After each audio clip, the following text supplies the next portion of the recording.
to, now. we want to address and potentially debunk some misinformation that we're hearing Sure. that's being described as fact by other realtors and others. So the first line that I'm hearing is buyer's agency is dead. There are no more buyer's agents. What do you say to that? I've seen that online.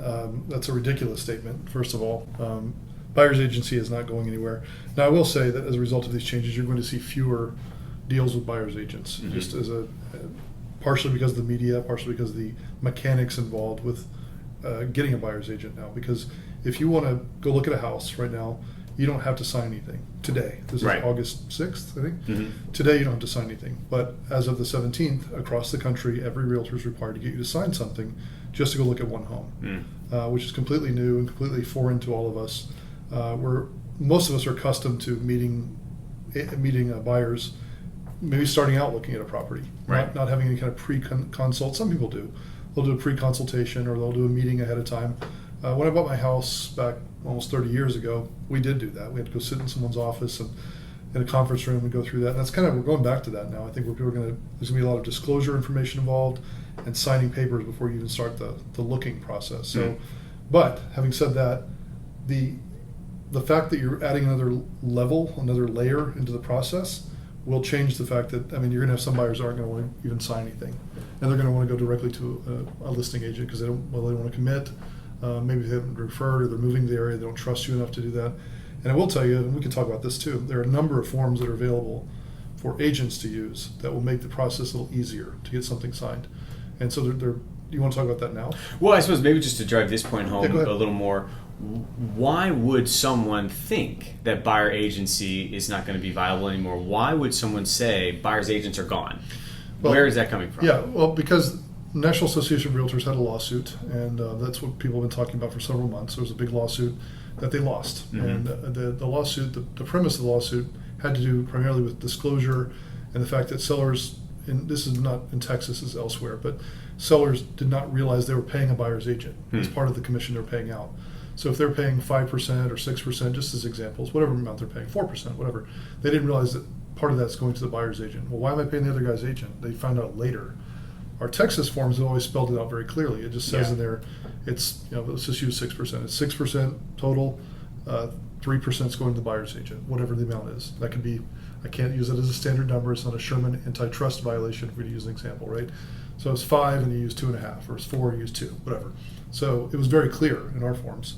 That some forms have changed, but the Texas Realtor form has not changed. It still has it clearly. But in Wisconsin, for example, they didn't have that. It said one number.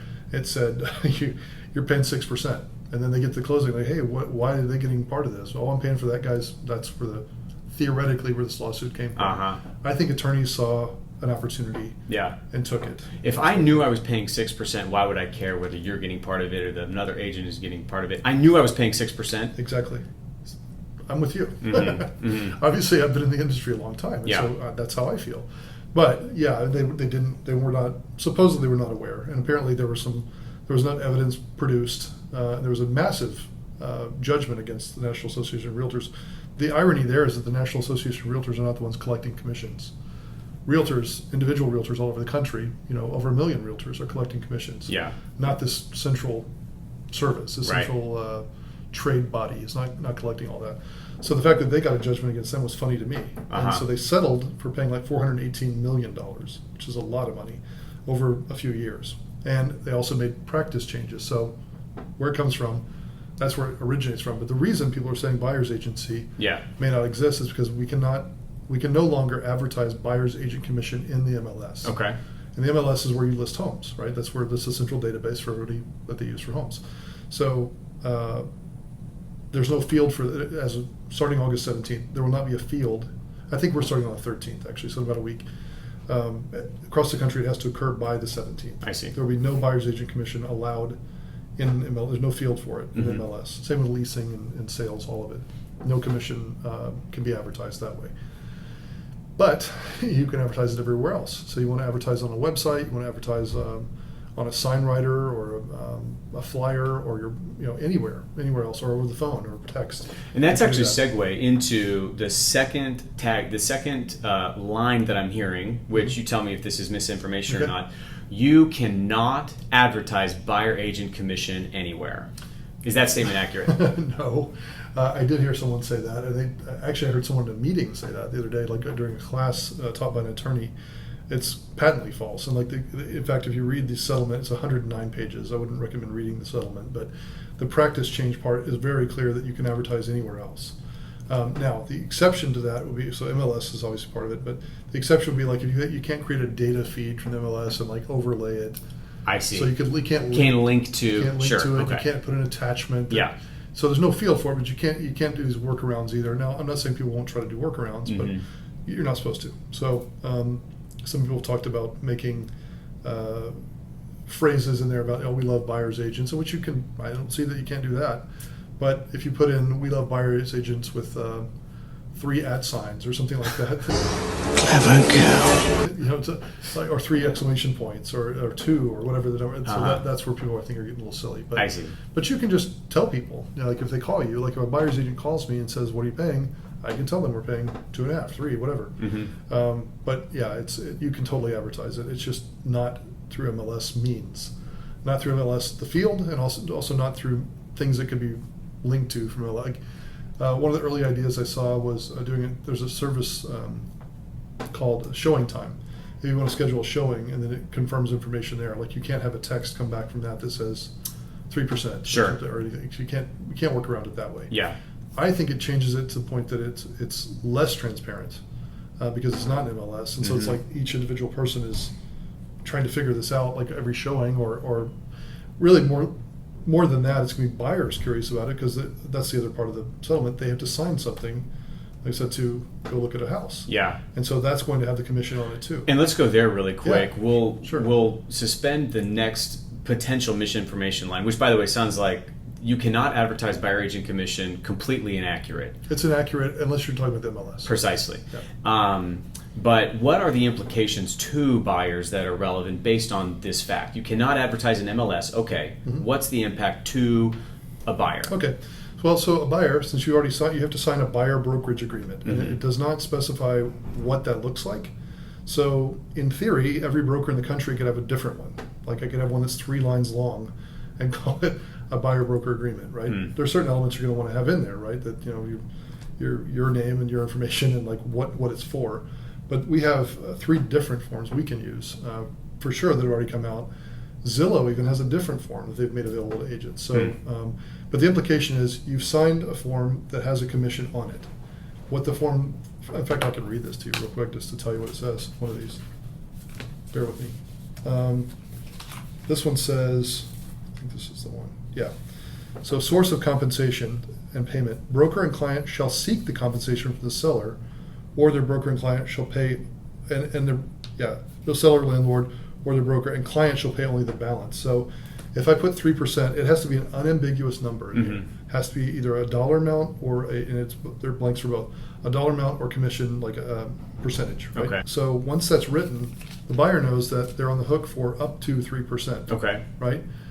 Most buyers are not going to be excited about that. Yeah. So that's why I think you're going to have a lot of unrepresented parties. They're going to be like, I'm not signing that. Like, right. I could have to pay 3%. Like, no.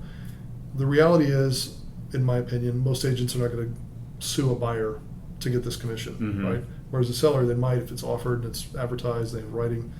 It makes it messy. So, but they've signed this. So the implication is, you're asking if someone doesn't pay it, right? Right. The implication is they're on the hook for 3%.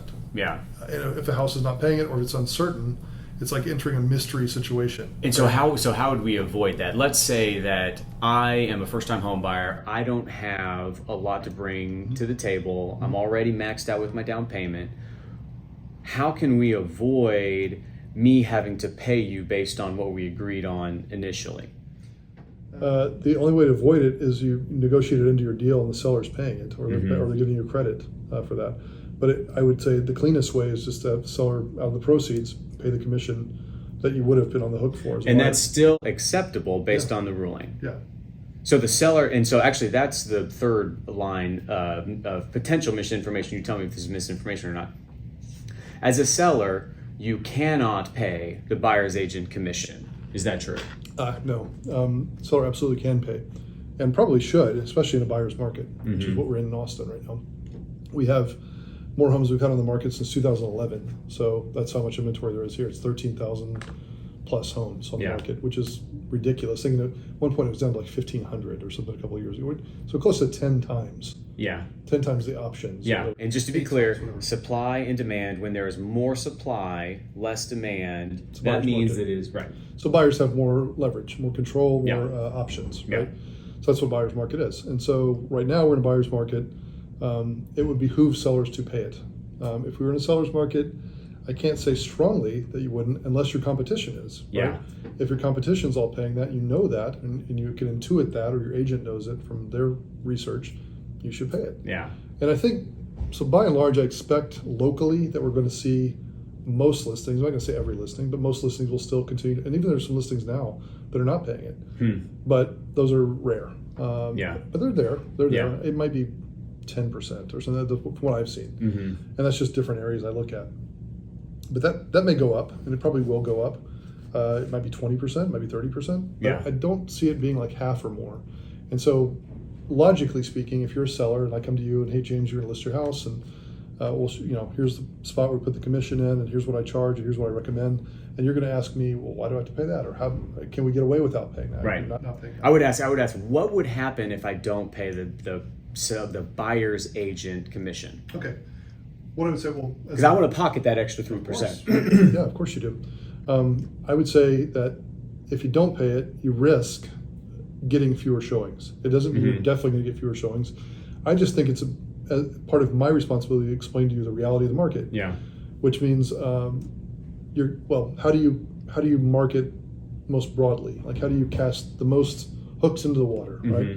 And that's by offering a commission. Yeah. And so more people are going to see it. Because flip the script. Let's say that I'm the buyer and I'm looking at the street that I live on. I'm the buyer now, and I'm looking at two properties. One is paying buyer's agent commission. The other is not. I obviously am going to be more interested. I don't want to have to pay buyer's agent. I can't even pay buyer's agent. I don't have enough money. Right. So I can't really even, or I could look at the home that is not paying buyer's agent commission, but I would just be incentivized to look at the home that is paying the buyer's agent commission. As a buyer. And then that's the thing, because they're concerned about buyer's agents steering clients to properties that are paying more. That was part of their lawsuit too. I think that was, and it probably was happening. I don't know. But in this situation, like if they know they can't pay it, and that person's definitely not paying me, I'm not going to push for that as an agent. But more importantly, my buyer's the one choosing. Yeah. And they're going to say, well, we don't want to take a chance on that. Yeah. Right? So that's why I would tell a seller, like, just to maximize your opportunity to sell the house, offer the commission. And now, will that change? Probably. And I think it'll change on an average because you'll have fewer. Let's just say it's 3%, and maybe it's probably less than that. But let's just say average across the country is 3%. It's going to drop. Yeah. I'm not saying it's going to drop wildly. It might drop to 2.5, or something like that. I don't see it settling way down, but I don't know. I don't know. A lot of unknowns with this, but. The reason I think some of that will change is you'll have 8 out of 10 paying kind of what they've been paying, and maybe 1 or the other 2 are not. And so that's why it's going to bring the average down. But I don't think that most deals are going to change dramatically. So, but yeah, to your original question, if you know that there's a house you could go see that is going to cover this thing that you've committed to, right? Of course you're going to see that first. Yeah. And it takes away all the questions and like, oh, okay, great, they're already willing to do that. As opposed to entering a mystery room where we don't know what they're going to do here. Like, write it up and see, or try to put it in the deal and see. And there are people in other parts of the country that I've seen in Facebook groups and stuff online, that I've talked to as well, that are saying that they don't want to offer that up front as a listing agent. They want to just not leave it a chance exactly, but they think it's better representation to not divulge what their seller will pay. Okay. I can kind of understand that point, but I think in a market where your competition is doing it, I think it behooves you to do it. Yeah. Just like if you can imagine a builder that is, it's resale be the same as a builder. Like if you have one builder in a community that is not offering commission and 4 that are. Yeah. And the buyers sign something, of course they're not going to mess with that builder, right? Right. It's going to hurt them. The same thing with each individual resale home. If your competition is doing it, you probably should do it. Now, I can't tell them they have to do it because it is negotiable, and they don't have to do it. That's the most important part. No one has to pay any commission. I could charge $1, right, or nothing. I've done pro bono work before. I did pro bono work for a lady whose husband passed away years ago. She gave me a couch I have in my office I can show you. She just didn't have the money, and Yeah. she didn't know what she was doing, and I felt bad for her, and we did it for free. Mhm. You know, so we can do that. Yeah. We are self-employed, independent contractors. Every realtor in the country technically is self-employed. Yeah. Right. Well, I guess that's not true. There probably are some realtor employees out there somewhere, but by and large, the model is set up to be independent contractors. You decide your business model, how you want to do it. So with that in mind, you could charge 10%, or you could charge 1%, and it doesn't really matter. No one can regulate what you can charge. Yeah. Right? And no one can force a seller to pay any more than they want to pay. And that's why the lawsuit's kind of a joke, but it happened. So Yeah. here we are. Yeah. And so, again, the three lines of potential misinformation that we heard was buyer's agency is dead. That's just rampant speculation at best, okay? And there's not really indication that that's necessarily the case. You cannot advertise your buyer's agent commission is also totally inaccurate unless you're referring very specifically to this MLS. Just MLS Yeah. and like stuff linked to MLS, like attachments and other feeds from MLS. It can't be in any way attached to it. So yeah. And the third was, as a seller, you can't pay buyer's agent commission. Oh, you absolutely can. Yeah. Also totally inaccurate. Yeah, and I don't know where that even came from, but I know there is a lot of misinformation. Unfortunately, you have over 1 million realtors, Yeah. and I don't even know how many brokerages. It's many thousands of brokerages, right? Yeah. And so I had a meeting today to try to explain this the best I can, but I still have to write it up. It creates a lot of work, you know. Yeah. As a I don't mind. I'm a broker; it's fine. But it creates a lot of work for us, not just to explain what to do, but then to go out and implement it. Is more paperwork, more disclosure. Some of it's good. Some of it's good because it's a really clear explanation of what's happening, right? But some of it seems kind of silly. So I mean, we'll see how long these particular practice changes last. Yeah. One of the guys that was at our meeting earlier said he imagines in 6 months we'll be having another meeting to describe the forms and like to talk about the new forms that have come as a result of this. And you know, as a lender, that if you go to a closing, like a lot of those papers came from a lawsuit, a lot of those disclosures, and Right. make sure this is in there. No, we didn't expect that situation. It's going to be the same thing with us. Yeah. There's going to be a bunch of this revisions, and like, wow, we didn't see that coming. You know, Yeah. that model. There are going to be people, like one of the guys said in our meeting earlier too. There are going to be people probably trying to do an hourly model or a retainer. Retainer is not a bad idea. I mean, honestly, I actually blogged about that years ago. I don't think asking for a retainer on the front end is bad. Yeah. Because we're completely on contingency right now. We have to close the deal to get paid. Yeah. I get paid absolutely. It's free. Like, Right. It's not free overall. I Yeah. can't say that Yeah. because that's part of the lawsuit too. Interesting. But the service has been free as a buyer's agent and a seller, because you're doing the work on the front end, hoping for the money to come, Right. and you get paid then. Now a retainer would change that. Like if you were to charge $500 or something, just in good faith, whatever, on the front end, and like feel like, well, you're pretty well committed. It'd be like paying for an inspection or an appraisal, something like that. A small amount up front, and then maybe that gets credited back. That's something you could do. Right. And so, and just one more time going back to that scenario where two houses are available, one is paying buyer's agent commission, one is not. Let's say that we never signed this agreement and you're not representing me. Then in that case, as an unrepresented buyer, right, I've got minimum down payment, so I couldn't even pay a buyer's agent commission, but I didn't sign this form, so I'm not committed to have to work with a realtor. And I go see this house, and so I am an unrepresented buyer, and I'm willing to buy this person's home. What are some of the implications here? Because I just want to, I want to change my own oil, I want to fix my own spark plugs. Well, in this case, you wouldn't have knowledge of the commission offered. Unless you talk to them and ask, and then they would be wondering, were you calling them about your agent, or if you were call the agent, it depends on your comfort level as a buyer to ask. I would not know to ask. Most buyers wouldn't, Yeah. right? And so I think it would just sort of be more equal. If you're unrepresented and you're looking, it would be more equal. And then maybe that person. The other thing part of that I want to make really clear too, because this was misinformation from the media early on. They said the 6% commission is gone, or whatever. They said 5 or 6% commission is gone. There's no indication of that. It's never been a standard in the industry. It's never been non-negotiable. There have been discount companies for 20 plus years offering. Redfin's one of them. There was a Open Door, I think is less. There was used to be a company called 1% Realty around the corner. You can charge whatever you want, and so I'm not saying that all sellers know that, but it is negotiable, always has been. And like I said, I can charge any amount that I want. But yeah, like if you're looking at a home, oh, I know what I was going to say. The misinformation part there was that home prices are going to drop. That was another thing. Well, it's going to get cheaper, going to get easier for buyer. How is it easier for buyer? Does any of this make it easier for buyer? Yeah, not necessarily. It could. It sort of explains things better to the buyer. Yeah.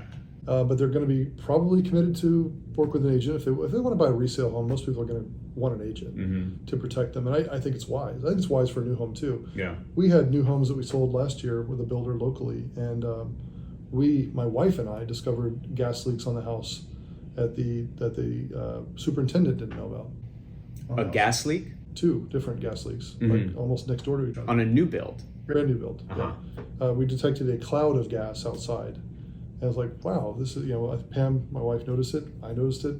They all noticed it. Pam noticed it first. And we're like, there's gas smell. And then the gas company came and checked it. Oh, there's no problem. I'm like, there's a problem. Well, our buyer's in England, by the way. So we had to, I was going to start calling plumbers. They said, well, they're going to tell you to call the gas company anyway. And so I called the gas company to come back. And I said, please send somebody else. And they didn't. And the guy was mad that he had to come back and talk to me, the gas company rep. And I said, do you not smell it? And he's like, no, I don't smell it. I smelled it right then. Clear. Asked his assistant, he was a pretty young guy, do you smell it? He's like, no, I don't smell it. Like, okay. So he goes and checks it. He's showing me with the sniffer, the little thing. I'll see there? Like I'm 5. Okay. You see there? Like, yeah, I see what you say. And then he showed me, like, he opened something and, like, sprayed some soapy water, which, it'll bubble. He said, see if there's a leak, it'll be bubbling. Like, it is bubbling. Well, how do you close this other thing? So, so he closed it because he had the valve open or something. So, anyway, the bottom line is he punched holes in the ground where the gas line was. They're checking everything, and he claims he did not find anything. So we tell him it's safe. Going back, then I went to call my client in England. It was on whatever method we were using. I'm talking to them in the car, and I'm going to start calling plumbers to get someone to come look at this. And the guy comes back very sheepishly and knocks on my window. It's the gas company guy. He said, hey, after we left, my assistant admitted he did smell it. And I came back and I found an intermittent leak with the regulator, which is the flying saucer part, so I replaced it. So there was a gas leak. And the other one had a gas leak at the tankless water heater. And you could open the patio door and smell it. And they were not happy, but it was the same builder. Yeah. And so anyway, that type of thing does happen. Yeah. And so had they not had representation, they would have had a dangerous house. Yeah. So, and I'm not saying that all houses are like that. Most, you're never going to have a gas leak 99.9% of the time, but we had 2 in a row. So it does happen. So anyway, all that to say, representation is important as a buyer. If you're going to buy a resale home, you definitely want to get someone who's a quality inspector. A buyer's agent can recommend people, of course, and you don't have to use them. You can use them. Everything's negotiable, right? Yeah. You can use whoever you like. I have a guy that I typically recommend, the guy that I use, I recommend to my clients. Most of them use them, but they don't all use them. I'm supposed to give a list. I think it's better if I give 2 names. I really trust these 2 guys, which is what I do. Right. So, or it's, who's your favorite? They might even ask me, who's your favorite? If he's not available, let's go to option 2, whatever. But the point is, most buyers are still going to want agents. Yeah. I mean, even though they think, and most sellers are going to, I think, well, depends on where you're located. If you're in a seller's market, you may think, oh, I'm going to get away with this, not have to pay an agent. Yeah. And they might.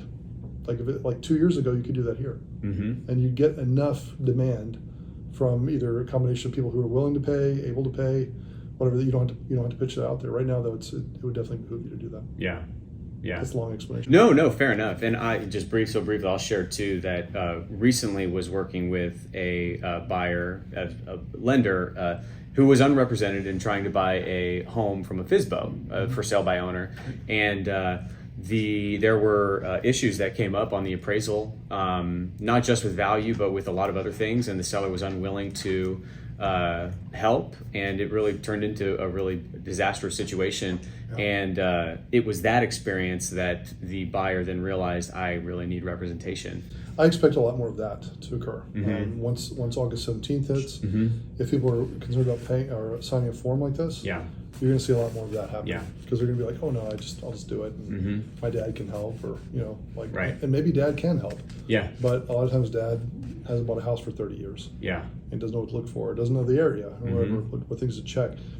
you know, you got to get an inspection for sure. That'd be part of negotiating, though. Even just negotiations 101. I mean, like having someone who understands that. I do it every day. Yeah. You heard me negotiating just a few minutes ago Yeah. on the phone. I do it all the time. Like any deal we're working on involves some level of negotiation. Yeah. Either there's a listing agent or there's a buyer's agent. Yeah. There's always some, and some are really hard, and some are like falling off a log for me now. It's very easy, but they all involve negotiation not every single day, but every day that I'm dealing with something ongoing. Yes, there's negotiation, even with builders right now. Yeah. So, because for a spec home, which is a completed, kind of off the shelf, you could walk in and move into this house. Those homes are negotiable now too. Yeah. Because it comes with the inventory issue, and so I'm negotiating on. I was negotiating on one. We're going with a different house now, but they're going to be negotiating on that house, and I don't know how much. Thousands and thousands. Any other kind of concluding thoughts or notes? No, based on the misinformation you mentioned, those are the biggest ones I've heard. Buyer's agency is not going anywhere. I think quality buyer's agents, and I say carefully, quality buyer's agents will always have a place in this market. Yep. I do think, and I don't want to overestimate, I do think there are going to be a certain number of realtors leave the business over the new complexity, which I get, and it is going to be more challenging if you're not confident about the service you can provide. Honestly, it is daunting. Yeah. So to say, hey, I'm meeting you, person I don't know, for the first time, and you sign this piece of paper saying that you're going to pay me this much money. Yeah. Essentially, it'll say that. It'll also say we're going to try to get it from the seller. The reality is, sellers are going to pay it most of the time. There might be some percentage that might play out where buyer pays a small number and the seller pays more, or something that could evolve that way. I don't know. Yeah. I'm just telling you what I see right now. Interesting. But yeah, that's all I can think of right now in terms of those threads you were interested in. Cool. Yeah. Awesome. Is that helpful? Yeah. Well, Okay. we'll see. Helpful for you, maybe? Yeah, there you go. You've learned a lot today. He attended our meeting earlier, and as a lender, you were the lender representative at our meeting. So yeah, there you go. Learned quite a bit. Yeah. So yeah, there's a lot to. I mean, and like we talked about earlier, I'm not going to be surprised if this all changes again, and sooner than we think. Yeah. So, but it also could be like this for years. I don't know. Yeah. We'll see. Yeah. It's going to be very interesting to see how it evolves. Well, and the one point that certainly I heard made in the meeting by Pam, which I totally agree with, the people for whom this is going to impact the most is someone like myself who may not have much for down payment. And if I want to purchase a home and there's the seller is not paying buyer's commission, I'm going to have a really hard time with that scenario. And if there were no other homes as an option, that would change the landscape. But the fact that there's so many different options, I think we're just going to be looking at different homes, and I think that's just wise. It's just wise. Yeah. Now there's a contingent of people that think you just roll it into the deal. Let's put it in the deal and see what they'll do. It's like, well, it's such a roll of the dice as a buyer, though, and it could be just a waste of time. Like, do you really want to spend time writing up and trying to negotiate a house that you know you're not going to get? Yeah. Or that looks like I said, like a mystery. Like, why would I want to enter that mystery house, like not knowing what kind of compensation is available for my agent? Yeah. I think that good agents are going to have this conversation on the front end with their buyers that they're representing, and ask them up front, like, do you want to see every house no matter what? Or do you want to see only houses that pay some minimum amount or something like that? Or do you want only ones that pay all of it? And that'll be a conversation that we'll have to have. It'll be another negotiation, right? Yeah. But the buyer is going to be the one steering that process, not us. It's just as a practical way to handle it. I think it's good for agents to consider having that conversation early. Yeah. Before you start looking. Well, it just seems like there's been an added layer of complexity, and if it ain't broke, don't fix it. And I'm not sure why this had to happen this way. I think they could have handled this way differently. They didn't ask me. I think that there were a number of states, I think it might have been 13 states, where their forms didn't spell this out. Yeah. Right? And that's where, I know at least one of the couples that was involved in this lawsuit was from a state that didn't do that. And I think it probably just had like a fixed number on there, 5 or 6 or whatever it was, didn't explain the kind of breakdown. And then later they realized, but it's really, it feels like a money grab from attorneys. And honestly, I don't know if these couples really all kind of, how'd they band together? Right? In this little, it was like 5 or 6 couples. How did they find each other?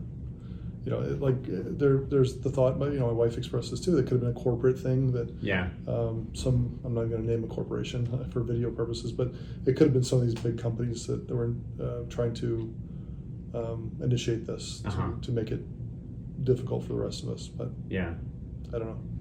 Well, Very interesting. I suppose we'll leave it there, and we'll probably go over some of these forms here, and hopefully that'll be helpful for Yeah. realtors or whomever. So. Yeah, very good. All right, thanks. Appreciate it.